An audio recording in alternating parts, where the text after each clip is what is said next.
Welcome adventurers back to the Mortal Realms. Today we're going to begin my character and faction review series to try and explain some of the different, player characters that you can take part in throughout the game Age of Sigmar Soulbound. And we're going to kick it off talking about the Fyreslayers, one of my absolutely favorite armies in there. Now, if you're looking up Fyreslayers, that's kind of a broad umbrella term. There are actually three different, classes or archetypes, as the book calls them, within that. We're going to be looking at each one of those individually, because even though they're all Fyreslayers, within a society, you can have roles that are dramatically different. And so we're going to look at their lore, what they each bring to the table thematically, as well as then kind of move into a rules discussion and talk about, if you're choosing to be a Fyreslayer and you're kind of debating between these different archetypes, what does each of them bring to a binding, or that's what Soulbound calls a party. So what could your character bring to your role-playing game party? And we're going to kind of finish it up talking about what makes them unique, because they have something extremely unique within the game's rules mechanics, and we're going to talk about Urgold in a little bit. So I'm going to cut to some fantastic art to get you all excited about it, and we're going to talk about what are the Fyreslayers and the three archetypes you can be. So what are the Fyreslayers of the Mortal Realms? You see, these are the aggressive warrior sect of Duarden, which is the GW patented word for dwarves, that are singularly dedicated to one goal: rebuilding their fallen god, Grimnir. Now, one could look at them as a faction of holy zealots, right, burning with religious devotion, but that picture of them is incomplete. Like, those things are certainly true, but it's not a full picture, and we're going to talk about why. So first, we're going to hop into our way back machine and talk about their god, Grimnir. See, Grimnir is one of two Duarden gods, the other being Grugni, and Grimnir was renowned for his boastful presence, martial prowess, and a need to constantly, assert his might and strength. He was a very proud warrior. Not evil in any way, but just boastful to an infinite degree. And without going into unnecessary detail in this video, I do have other videos on the channel regarding Grimnir. I'm just going to say that he found himself indebted to Sigmar, who didn't have a lot of need for a warrior god's services at the time. So, when Grimnir demanded a challenge that would allow him to repay this debt he owed Sigmar, he was tasked with fighting one of the legendary god beasts of the realms, right? Think of a monster of impossible size and scale that roams the land. Very rare, but many of them do exist. Grimnir, thankful to finally have a direction to channel his fury and his honor, set out to hunt this god beast known as Volkatrix, the mother of all salamanders. And that's literally her title, is the mother of all salamanders, who resided in Akshi, the realm of fire. Now, understand, this is a god, and a god, tier monster in part of a very deep mythology. And so a lot of it seems epic beyond belief, but it's part of their culture of storytellers to have this whole grandiose display of strength and stuff like that. And so even though things we might say sound ridiculous, understand it's not, if you compare it to like some Viking legends and that kind of stuff, it's pretty much on par. Well, the story goes that these two fought for days on end, leveling mountains, carving canyons into the earth, and tears in the firmament of the sky, all that big, massive stuff that just sounds absurd. But at one point in the fight, the two combatants charge each other with their full might, and something terrible yet kind of wondrous happens. You see, you can't truly kill a god, but you can break him. So when Grimnir smashed into Volkatrix with such force, both of them exploded upon impact. Essentially, this is what happens in Age of Sigmar when an unstoppable force meets an immovable object. They just explode and there's a net zero, basically is how I'm saying it. The titanic blast left any onlookers temporarily blinded, and when sight returned, Grimnir was gone. Now, the Duarden god had shattered into thousands upon thousands of pieces, spread with such force that they scattered to the corners of every single realm. But this wasn't like shards of glass per se. What he splintered into was a material called gold, that is UR-gold, which is to say, it's regular looking gold, but it has some power or essence of grimnir within it. And it seems just like normal gold that you would melt down into coins and armor and fancy, trinkets and jewelry to everybody else. Everybody else thinks this is just normal stuff we found. Cool. It's important. It's expensive, but that's, all there is, the significance to it. But the followers of Grimnir, the Duardin he left behind, can instantly recognize the power of their missing god in it.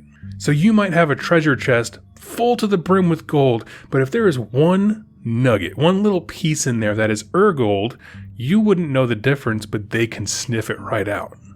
And on this day, the Fyreslayers were born, okay? Duardin, whose entire culture, military, societal structure is centered around the singular idea of getting all the pieces of Grimnir back together and returning their god to them. Of course, there were Duardin who followed him before, but the idea of what we now know as Fyreslayers started the day he went missing, right? The whole point is to reconstitute him. Now, I'm going to be honest, this may seem like a very elaborate way to simply say, hey, these dwarves like gold. Shocking, right? Of course. But where this quest and worldview leads them is quite original, because first off, they are not uniformly good guys. If your only value in life, or the basis of your moral compass, is getting gold, you'll go down some dark roads. And in fact, many Fyreslayer lodges, the name for their settlements and their kind of cultures, act as mercenaries. If a servant of chaos needs something done, and the higher-ups of the lodge can sense that they have gold, they will take the job. Now, various lodges have different, moral compasses and their sense of right and wrong, but once they take a job, they have promised to do it and they will die doing it.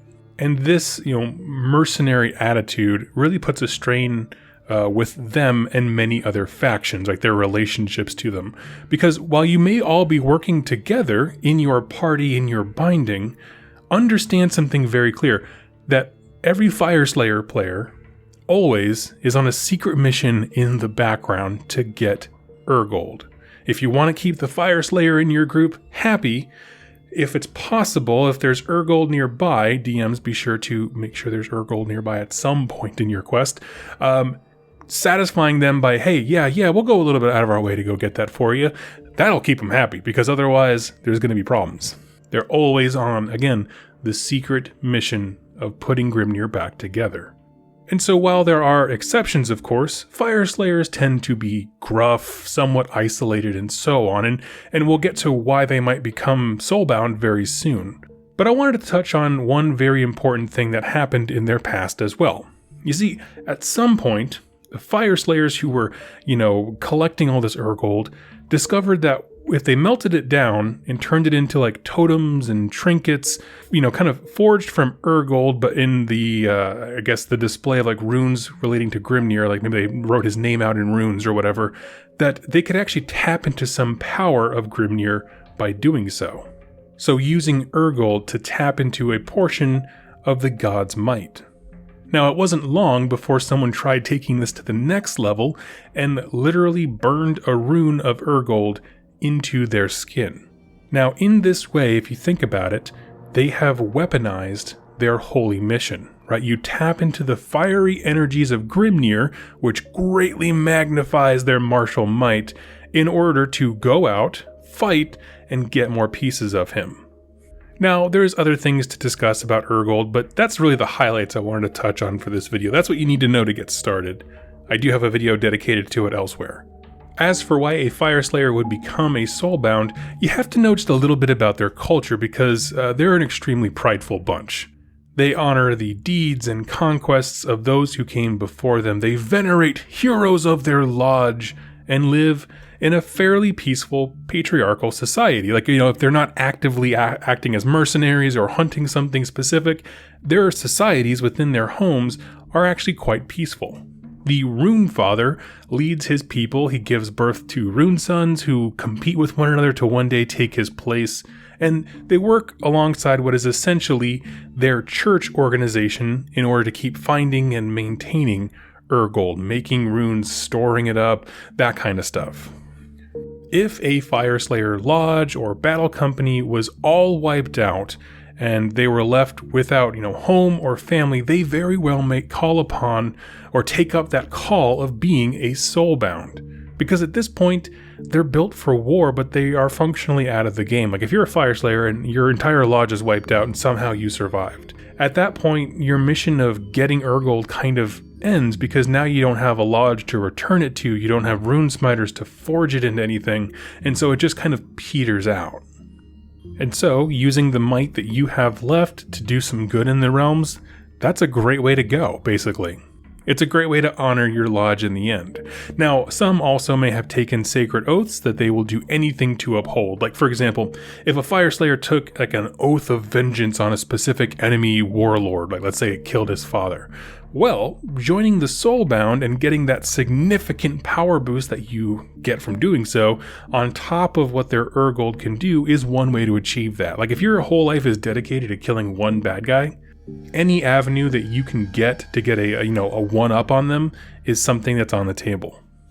And to be honest, their reasons for becoming soulbound are wide and varied, but this is a big decision, and I wanted to kind of stress this, is that it's a society built around family, right? Again, it's a patriarchal society, and soulbound can't have children. So that is actually a huge ask of this culture. And their lodge, if it still exists, will permanently see them as an outsider. They respect Soulbound, they venerate them as these big heroes of battle and that kind of stuff, but they're different, right? It's not about disrespect, but you are now detached from us and our mission and our worldview in such a way. So they do give up a whole lot. This is a sacrifice. And so that's the background of the Fyreslayers, a people of war and devotion, and they aren't always team players by nature. But what about the 3 different archetypes we get to play in Soulbound? How are they different from one another? How do they fit into society? Let's go one by one and chat about it. First up is the Auric Rune Smiter. This archetype can best be described as a warrior priest mixed with sort of a smith. These are Fyreslayers dedicated to that religious order of the Lodge that I talked about. It's called the Zargrim. Rune Smiters take the precious Urgold that their brothers have brought home and forge it into powerful runes that will one day be hammered into the skin of their brethren. To other Fyreslayers, this is a member of the Most Holy Order, right, with access and knowledge and to use the rites, rituals, and power of their fallen god Grimnir. And while they don't leave their lodge lightly, significant events in the mortal realms, such as the Necroquake that just went down, ask your DM about that, have shown the lodge leaders that there is value in going out and seeing world events as they transpire, so that the lodge may react to it. Essentially to say, we need someone who understands Urgold and the power that we can wield to go out and become knowledgeable about what the events are around us. Isolationism just doesn't work anymore. To a Fyreslayer, an oath is an unbreakable thing, and so they will be loyal to their lodge and their bindings, just so long as the party is willing to let them find and collect bits of Urgold within their travels. If you're trying to find like a D&D analogy for this kind of character, think something like a cleric. Now, next up are the Battlesmiths, and these are my personal favorite, by the way. This is another trope kind of blending mix that's born of Fyreslayer's unique culture, right? The warrior culture they're a part of. He's sort of like a bard, a warrior, historian, and smith all wrapped up into one. And I should add, while these Fyreslayers are highly prized within the ranks of Soulbound, they are exceptionally rare. So within Fyreslayer culture, what is a battlesmith? Well, essentially, they are craftsmen who are able to create unbelievably ornate weapons and jewels, and at some point, they are tasked with creating an icon for their lodge. Basically, you're crafting out of steel a metal banner that really represents, it's a battle standard that is ornate, and it's meant to incorporate all the different aspects of that lodge's culture. It's a true representation, an icon of Grimnir. And if they've done a satisfactory job at doing that, the smith may be promoted to a battlesmith.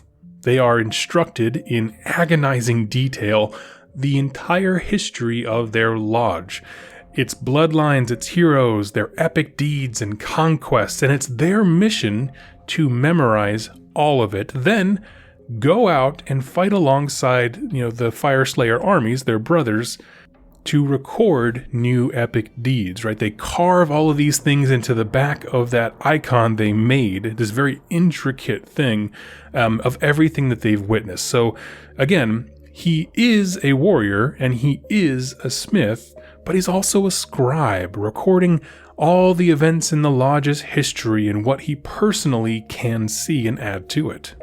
But the final role he fulfills is inspiring all the Fyreslayers around him, whether it's reciting oaths of vengeance on the battlefield to get people primed, or tales of valor meant to impress rune fathers in banquet halls. He is an orator intended to be a living historical document and storyteller for the lodge.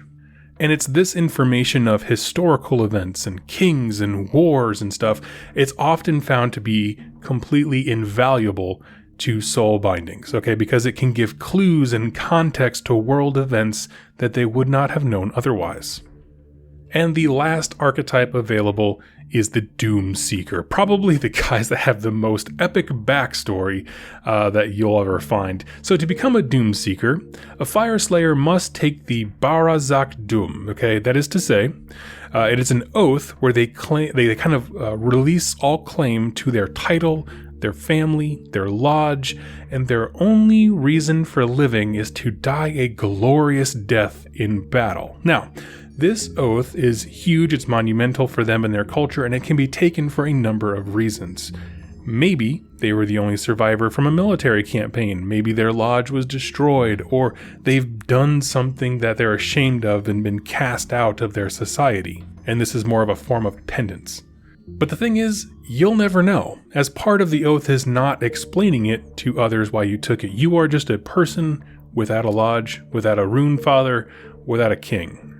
Now, it's easy to look at this and say like, oh, okay, well, if he's all about, dying in battle, surely this is just a warrior type. And you'd be correct, because rules-wise, that's kind of absolutely their focus. However, remember, every Doom Seeker did have a life before this oath. Meaning, if you are a character and you want to add some interest to your Doom Seeker character, you can surprise your fellow people in your binding, by picking up an instrument and playing it, or know how to craft complex items as if you were a smithy, because they had these skills, they had some kind of life or profession in their quote-unquote, previous life before they took this oath.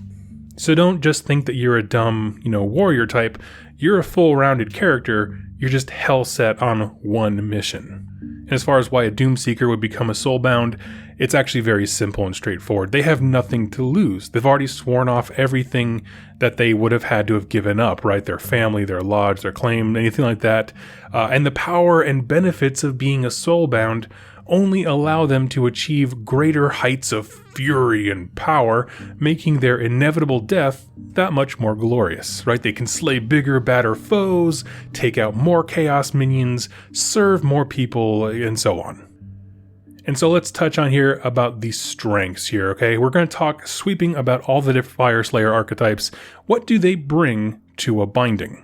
Well, all three archetypes can make fantastic tanks for damage, okay? The species bonus for any Duarden is an additional 2 wounds during character creation, which is actually quite huge. Most folks are going to start at 3 to 4 wounds. These guys can easily start at 6 and 7. All of the variations of them, whether you're a Rune Smiter, who's more of the priestly type character, or the Doom Seeker, have access to the weapon skill, which means if you wanted to, you really could kit them out to be bruisers. Every single one of them can be a good fighter.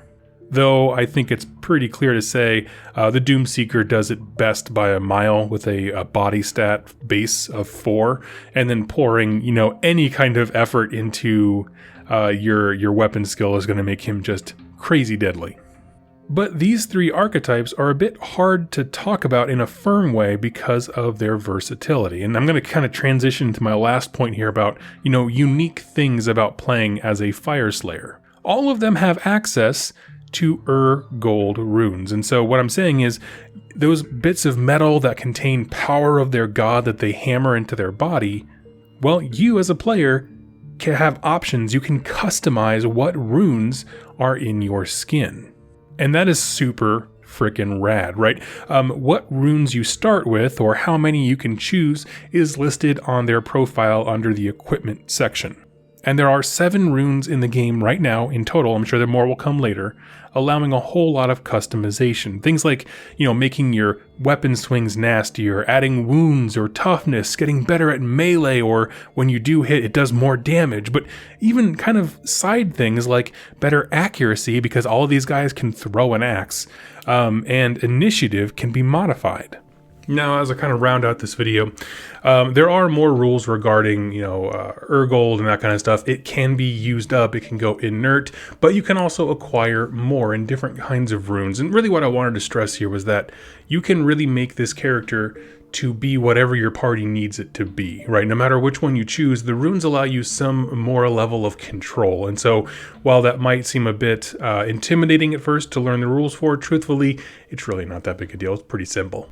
You could, if you wanted to, be a full melee god, and you would be a god of war if you went, so for example with the Doomseeker, and you kitted out the runes to be all about melee and damage and all this kinds of stuff. He would be an absolute monster. You could do a support beast for your party by going for the Battlesmith and really focusing on some of the chants and that kind of stuff he can do to bolster his friends or debuff your enemy. And lastly, you can just harness the miracles of Grimnir, which has sort of a wide breadth of abilities when it comes to the Rune Smiter. So that's kind of more your priestly, or I guess kind of sort of wizardy equivalent there. Now what I'd love to do is show off the character that I made. So Cubicle 7 has a few like pre-generated characters, but they don't have a Fyreslayer one, so I went ahead and I made my own, and I wanted to walk through it here with you as well and talk about why I made the choices, how I thematically constructed him, and let's go do that now. Alright, so here is mine. Now, one thing I do want to say is there is an updated worksheet, and this is great because it actually is like a PDF thing with all the different squares and sections all kind of sectioned off, so it makes it really easy to type into. And I'll leave a link down to this page in the description of the video, but we'll zoom in here just because the text is a little bit lighter, just in case you want to kind of get a briefer overview. So Archetype, I went with Battlesmith. Like I said, it is my absolute favorite one, and his name is Yargron Oathsteel, and my thing with him is I wanted a character, right, that was going to be the bearer of the history of his lodge, and like runs up, slams down the icon, and is just bellowing how great he is, just constant challenges. He's going to be a buff piece for the faction. He can tussle, he can get in there and fight, but the truth is his strength is about resiliency and not going anywhere, just being a bulwark, of pure intimidation for the enemy to break upon. So Battlesmith, he's a Duarden by, you can't choose anything else really for a Fyreslayer. Age, they live pretty long. I went with 90, brown eyes, fiery red hair, 4'6", 210 pounds. He's short, he's built, he's stout, and his distinguishing feature, I just made this up, is a loud voice. So he's bellowing all these commands. Which, something like that your GM can use to, make him make various checks in creepy corridors to see if enemies, can sneak up on him. Maybe he's too loud, he's not quiet enough, and they pounce on him. So as far as his stats, obviously, we just imported the stats from there. For skills, I don't remember how many he got, but I went ahead and just made this with the rule book here off the top of my head. I know that he gets entertain, I believe it is. He gets a free training and a free focus there because that's like his core skill. And everything else, I kind of just built around him to kind of simulate that idea of someone who's going to, boom, stand there in the middle of the battle and recite things to you. So he has awareness because he will see things coming. Reflexes because he knows when to put the standard in the ground. He can obviously entertain. He has great fortitude. He has 2 skills there. And lore, of course, has to have a bunch of lore. Why not? And then just a few other things. Theology, so he might know the stories, but he doesn't necessarily have the theological complexity or context for everything. So he has 1 there and a focus. And then for weapon skill, I threw 1 in there because he's a Fyreslayer and he doesn't mind getting into the fray. So that's how I went ahead and kitted him out. Move on to goals. And goals are a little bit of a hard part of this game. I'm not going to lie to you. It gets a little vague in the rule book about what they're asking you to do for goals. So for me, I put, he's disconnected from his lodge. He's short-term goal. He always wants to find more gold to be able to kind of keep himself going, to keep the storyteller, telling stories. Basically, like the longer he lives, the more power he gets, the more places he can share the epic tales of his lodge and Grimnir himself. And his long-term goal is specific. It's recite history of his lodge while defeating a Chaos Lord. Maybe the Chaos Lord wronged them some time ago. That kind of stuff. I like that kind of thing. Where that epic, like he's just chanting like, you struck down this dwarf from like 1,000 years ago. And it's like, in this whole lineage of time has passed. He's telling his epic tale about how it's all led to this moment when I get revenge. And so I love that idea. As far as connections, what he's connected to and what kind of social networks he can access and stuff, I had him coming from the Volstarg Lodge, which is, I just pulled a random one out of the book, and that's what I got. For talents, I went with something that's pretty easy. I just picked ones that didn't require further picking. He can actually do some like miracles and that kind of stuff and all kinds of challenges. I kept it simple just for this example. Legendary Saga is a cool ability. It's like the buff and debuff thing that he can chant at people. Bulwark, which means essentially like he really is that character that he's going to run up. He's not the most fighty. It's not his strength, but resiliency is. And so he's going to run into the battle right in the dead center and act as an anchor for the rest of the party. Just slam that icon down and people are going to bounce off of him. Eidetic Memory, he's very intelligent. He has to be able to memorize the entire history. Forbidden Knowledge gives him some, basically, if he ever takes a test for theology, he gets a small bonus in it. And so I felt like, he already has a very firm grasp of lore, and this is a way to kind of throw a bone to theology as a different skill. And then Guts. So he just doesn't get scared, basically is how that pans out. For combat abilities, one thing that I wanted to point out here with Fyreslayers is that the runes only give you bonuses when they are active, and there are times when they are not. So for example, if you get ambushed, like say if your voice is too loud, in my example here, and the DM has an ambush that surprises you, your runes have not activated quite yet. And so this set of, combat abilities and that kind of stuff is based on just his generic abilities, right? The attack is based on your body of 2 plus a weapon skill of 1. 3 brings you to a total score of 3 brings you to average in melee. However, you can see that he is average in melee, poor in accuracy, and average in defense. But when his runes are activated, he will crank that defense up between Bulwark. I believe Guts also helps that. I could be wrong. Just I did all the research before, and now it was like yesterday, and now my brain's falling apart. But with all the runes that I have, that we'll check out here below, I believe his defense can actually go up to great. So he's going to be the tank of the group. Not so much the killer, but he will be able to break a full assault. Now, Initiative 4, Metal 2, we've already discussed how to calculate these things. 7 toughness. Armor is 0 because his profile doesn't come with any. However, I did put a little asterisk there. You can just type whatever you want in here. And that is to remind myself that if his runes are activated, his armor actually does go up. And so that's something very important because that's going to deflect a number of blows that come his way. So I like that quite a bit. Now, for wounds, I believe he had 4. 1, 2, 3, 4. Yep. And then because he is Duarden, he gets an extra 2. So I clipped those 2 on there. That's a fantastic trait. They're just hardy as all get out. And of course here we have all the weapons he's carrying. This is me just porting that information over from the character sheet. I left this all blank for simplicity's sake.